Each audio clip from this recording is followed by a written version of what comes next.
the President of Ukraine.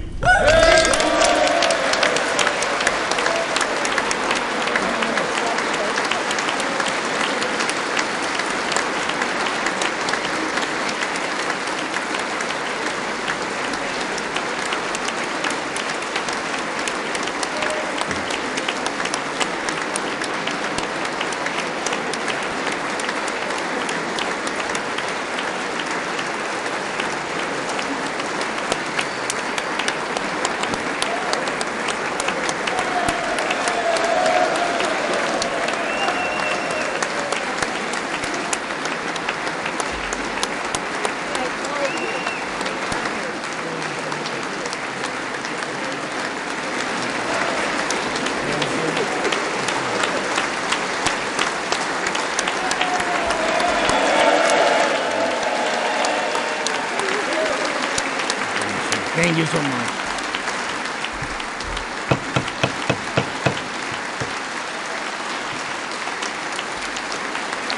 Thank you so much.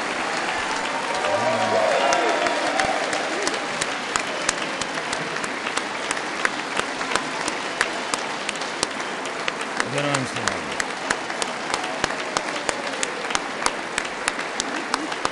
Thank you so much.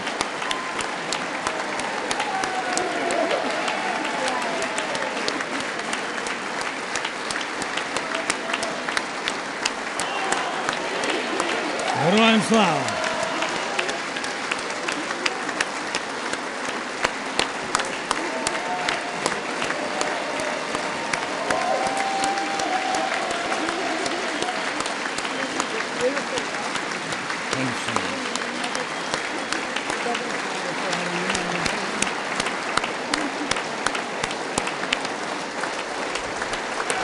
Members,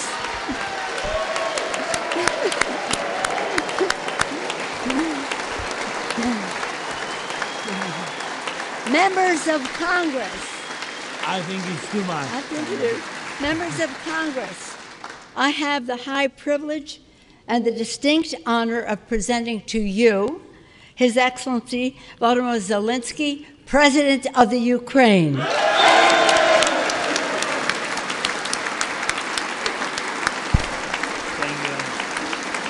Thank you so much.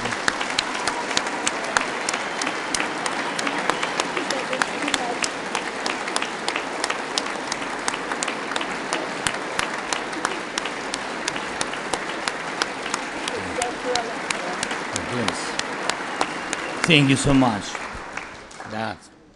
Thank you. It's too much for me. All this for our great people. Thank you so much.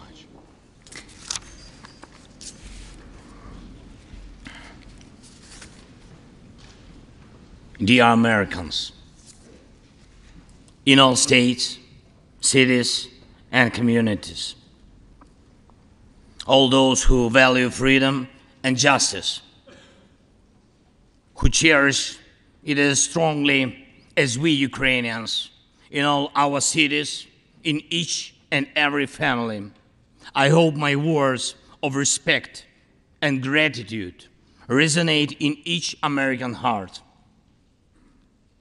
Madam Vice President, I thank you for your efforts in helping Ukraine.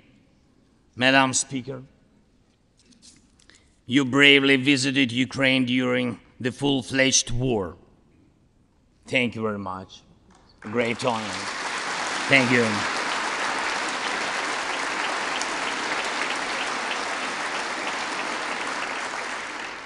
Great privilege to be here. Dear members of the Congress, representatives of both parties, who also visited Kyiv, esteemed congressmen and senators from both parties who will visit Ukraine, I'm sure, in the future. Dear representatives of diaspora,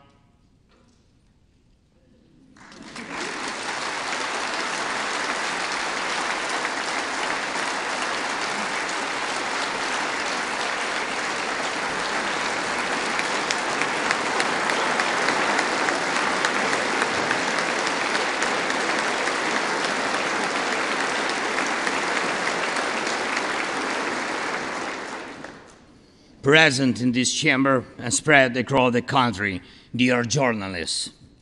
It's a great honor for me to be at the US Congress and speak to you and all Americans.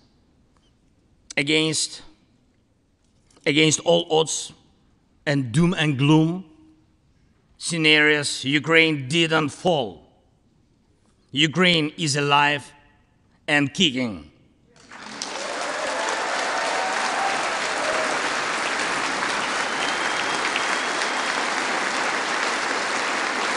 Thank you.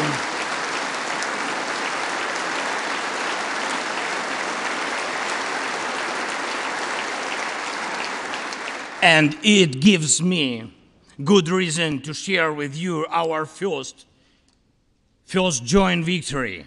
We defeated Russia in the battle for minds of the world. We have no fear, nor should anyone in the world have it. Ukrainians gained this victory, and it gives us courage, which inspires the entire world. Americans gained this victory, and that's why you have succeeded in uniting the global community to protect freedom and international law. Europeans gained this victory, and that's why Europe is now stronger and more independent than ever. The Russian tyranny has lost control over us.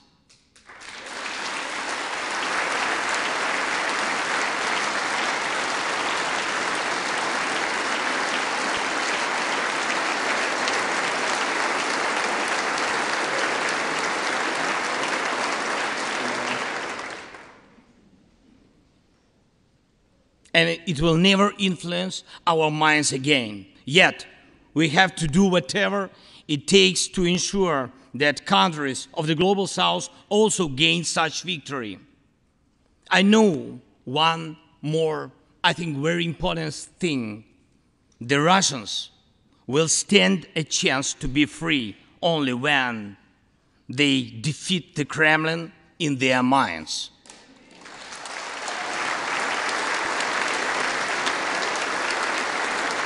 Yet, the battle continues, and we have to defeat the Kremlin on the battlefield. Yes, this battle is not only for the territory, for this or another part of Europe. The battle is not only for life, freedom, and security of Ukrainians or any other nation which Russia attempts to conquer.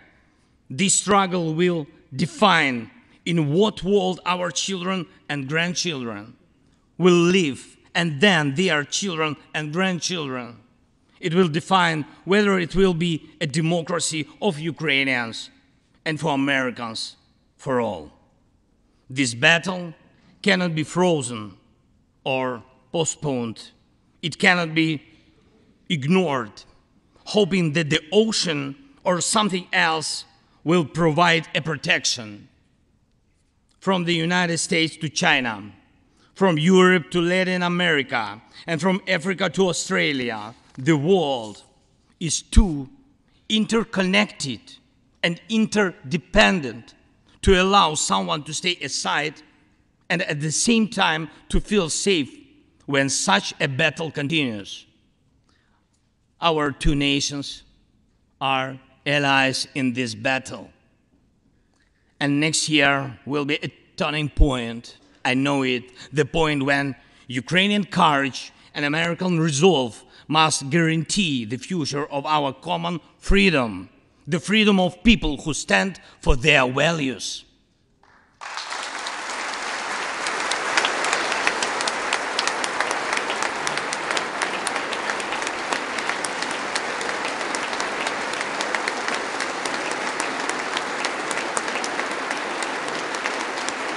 Ladies and gentlemen, Americans, yesterday before coming here to Washington, D.C., I was at the front line in our Bakhmut, in our stronghold in the east of Ukraine, in the Donbass. The Russian military and mercenaries have been attacking Bakhmut non-stop since May. They have been attacking it day and night, but Bakhmut stands.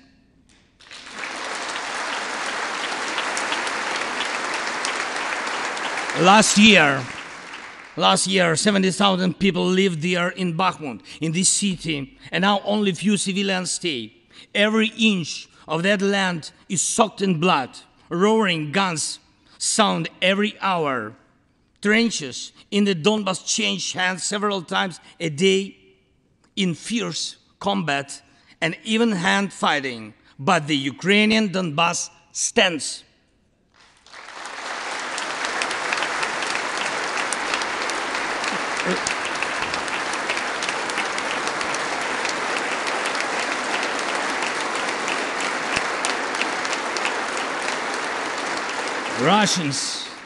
Russians use everything they have against Bakhmut and our beautiful cities.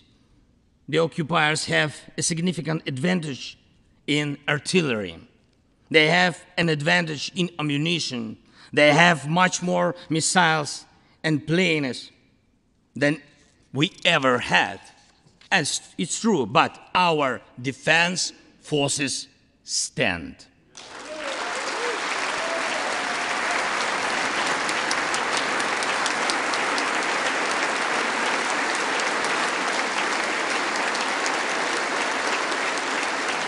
And we all are proud of them. The Russians' tactic is primitive. They burn down and destroy everything they see.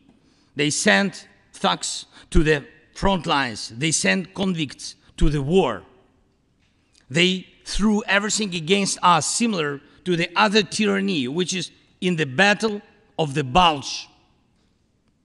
Threw everything it had against the free world, just like the brave American soldiers which held their lines and fought back Hitler's forces during the Christmas of 1944. Brave Ukrainian soldiers are doing the same to Putin's forces this Christmas.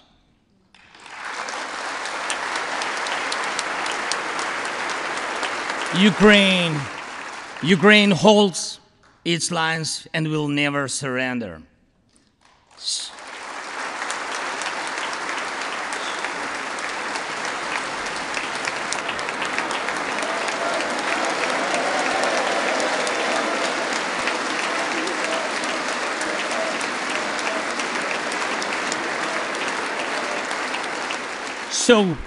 So here is the front line. The tyranny which has no lack of cruelty against the lives of free people. And your support is crucial, not just to stand in such fight, but to get to the turning point to win on the battlefield. We have artillery. Yes. Thank you.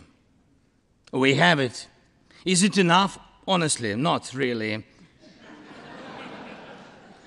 To ensure Bakhmut is not just a stronghold that holds back the Russian army, but for the Russian army to completely pull out, more cannons and shells are needed. If so, just like the Battle of Saratoga, the fight for Bakhmut will change the trajectory of our war for independence and for freedom. If your patriots stop the Russian terror against our cities, it will let Ukrainian patriots work to the full to defend our freedom. When Russia cannot reach our cities, but its artillery, it tries to destroy them with missile attacks. More than that, Russia found an ally in this genocidal policy, Iran. Iranian deadly drones sent to Russia in hundreds became a threat to our critical infrastructure. That is how one terrorist has found the other. It is just a matter of time when they will strike against your other allies. If we do not stop them now, we must do it.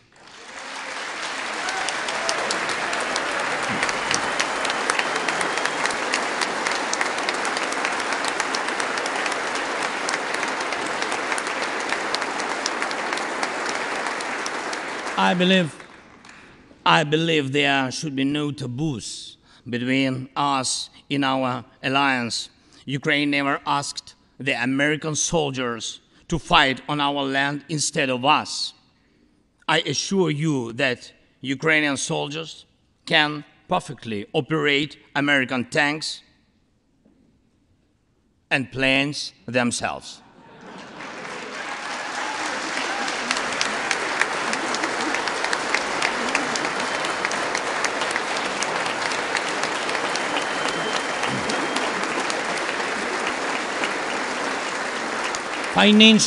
Financial assistance is also critically important, and I would like to thank you very much. Thank you for both financial packages you have already provided us with and the ones you may be willing to decide on. Your money is not charity. It's an investment in the global security and democracy that we handle in the most responsible way.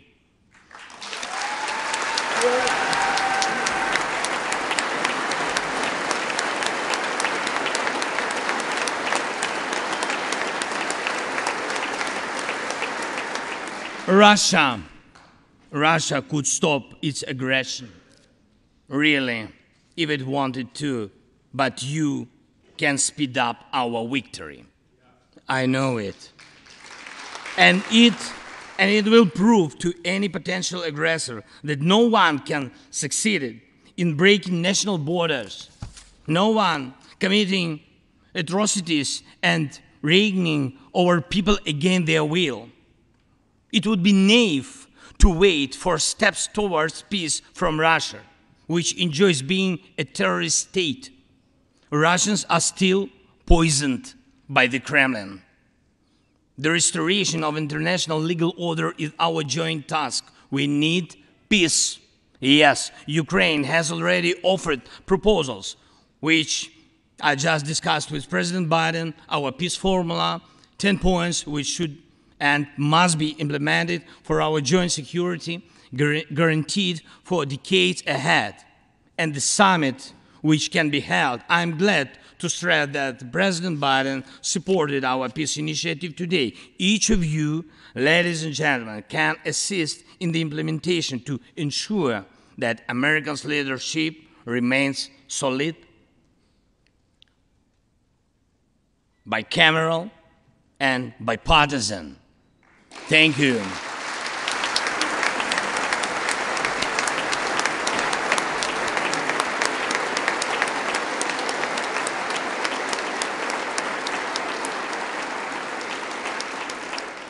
You can strengthen sanctions to make Russia feel how ruinous its aggression truly is. It is in your power, really, to help us bring to justice everyone who started this unprovoked and criminal war. Let's do it. Let terrorists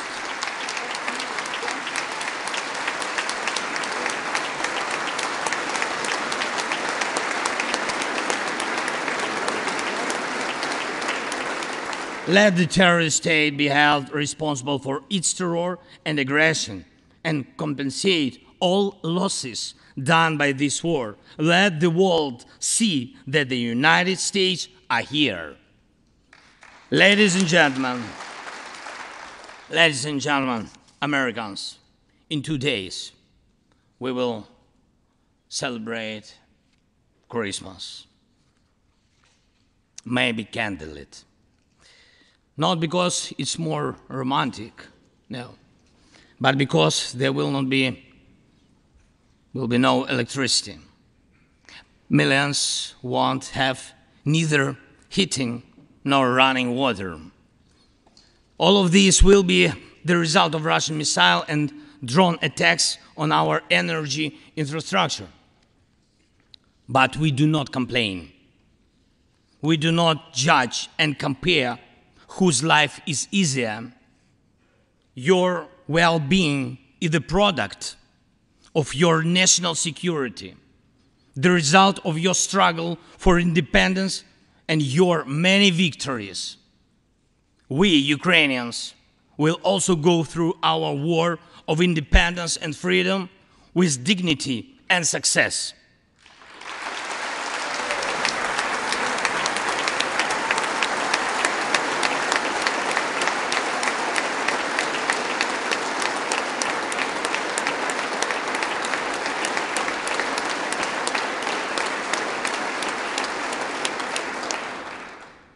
We'll celebrate Christmas. Celebrate Christmas, and even if there is no electricity, the light of our faith in ourselves will not be put out.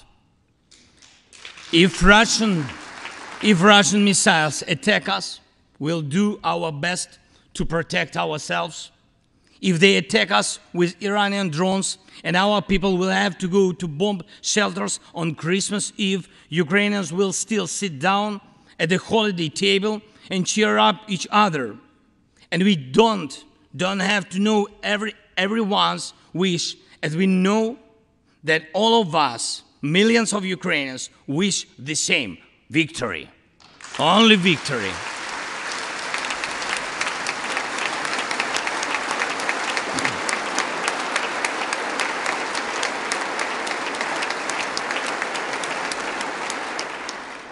We already built strong Ukraine with strong people, strong army, strong institutions together with you. We developed strong security guarantees for our country and for entire Europe and the world together with you. And also together with you, we'll put in place everyone who will defy freedom.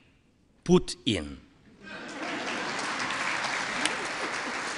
This will be the basis to protect democracy in Europe and the world over. Now, on the special Christmas time, I want to thank you, all of you. I thank every American family which cherishes the warmth of its home and wishes the same warmth to other people. I thank President Biden and both parties at the Senate and the House for your invaluable assistance. I thank your cities and your citizens who supported Ukraine this year, who hosted our Ukrainians, our people, who waved our national flags, who acted to help us. Thank you all, from everyone who is now at the front line, from everyone who is evading victory. Standing here today, I recall the words of the President Franklin Delano Roosevelt, which are, I think, so good for this moment. The American people, in their righteous might, will win through to absolute victory. The Ukrainian people will win too, absolutely.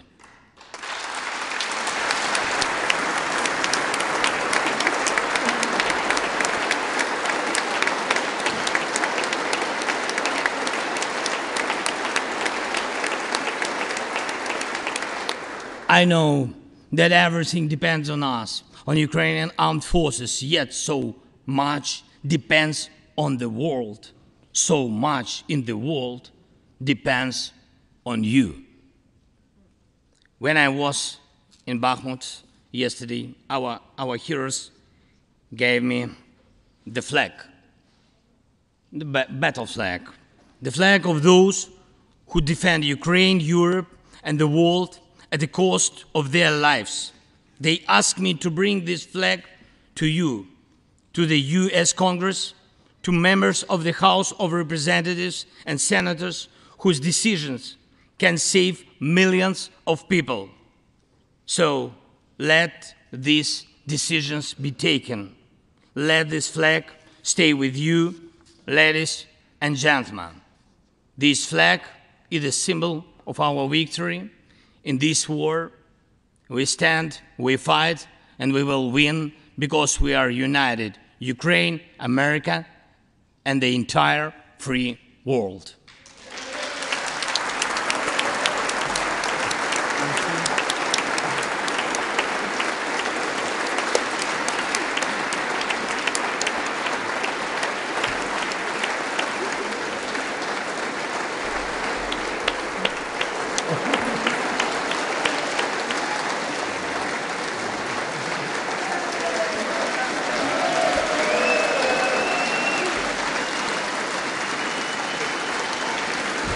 Just one thing, if I can, the last thing, thank you so much. May God protect our brave troops and citizens.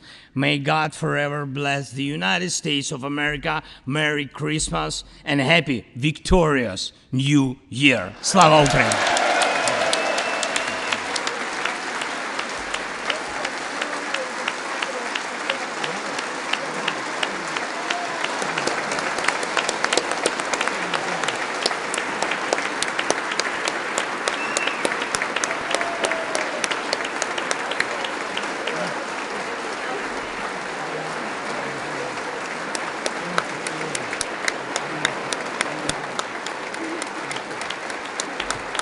Thank you so much.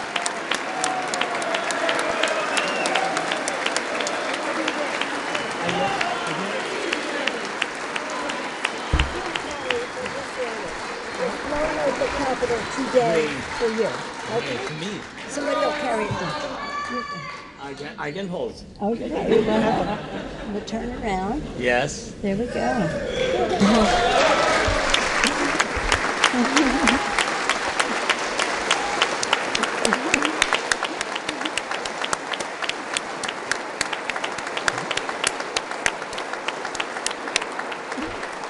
This flag was flown over the Capitol today in honor of the President's visit. Thank you so much.